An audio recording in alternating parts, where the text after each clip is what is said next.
അച്ചടക്ക നടപടി നേരിട്ട ഡിവൈഎഫ്ഐ നേതാവ് എൻ വി വൈശാഖനെ മടക്കിക്കൊണ്ടുവരാൻ തീരുമാനം. ഡിവൈഎഫ്ഐ വനിതാ നേതാവിന്റെ പരാതിയെ തുടർന്ന് സിപിഐഎം ജില്ലാ കമ്മിറ്റിയിൽ നിന്ന് തരംതാഴ്ത്തിയ വൈശാഖനെയാണ് മടക്കിക്കൊണ്ടുവരുന്നത്.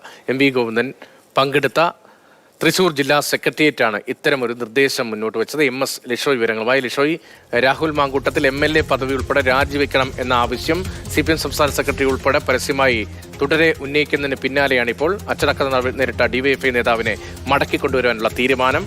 ഏതു തരത്തിലുള്ള ചർച്ചയും തീരുമാനവുമാണ് ഉണ്ടായത്?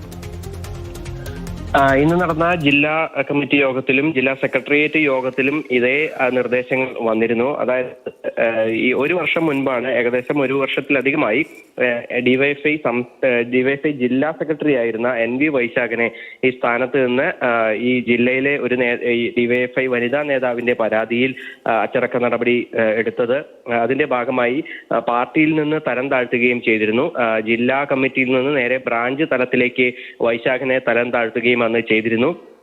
ഈ നടപടികളൊക്കെ തന്നെ അതിൽ മാറ്റം വരുത്താനാണ് ഇപ്പോൾ ഒരു നിർദ്ദേശം ജില്ലാ ഘടകത്തിന്റെ ഭാഗത്തുനിന്നും ഉണ്ടായിരിക്കുന്നത്. ഇനിയിപ്പോൾ ഇന്ന് നടന്ന ചർച്ചകളിലെ തീരുമാനങ്ങൾ അത് നേരെ സംസ്ഥാന ഘടകത്തിനെ അറിയിക്കും. അതിൽ സംസ്ഥാന ഘടകമാണ് ഇതിൽ തീരുമാനമെടുത്ത് ഇനിയിപ്പോൾ ഈ വൈശാഖനെ മടക്കിക്കൊണ്ടുവരണമോ ഇല്ലയോ എന്നുള്ള കാര്യത്തിൽ അന്തിമമായ ഒരു തീരുമാനം എടുക്കേണ്ടത്. എന്തായാലും ഈ നേരത്തെ വലിയ ഒരു ചർച്ചയായിരുന്ന ഒരു വിഷയമാണ്. ചാനൽ ചർച്ചകളിൽ ഉൾപ്പെടെ CPM-ന്റെ മുഖമായി നിന്നിരുന്ന, അല്ലെങ്കിൽ CPM-ന് വേണ്ടി വലിയ തോതിൽ ഒരു എല്ലാ കാര്യങ്ങളിലും പ്രതിരോധമൊക്കെ തീർത്തിരുന്ന ഒരു ജില്ലയിലെ നേതാവായിരുന്നു എൻ വി വൈശാഖൻ. പിന്നീട് ഈ വനിതാ നേതാവിന്റെ പരാതിയിൽ വൈശാഖനെതിരെ നടപടിയെടുത്തതായിരുന്നു.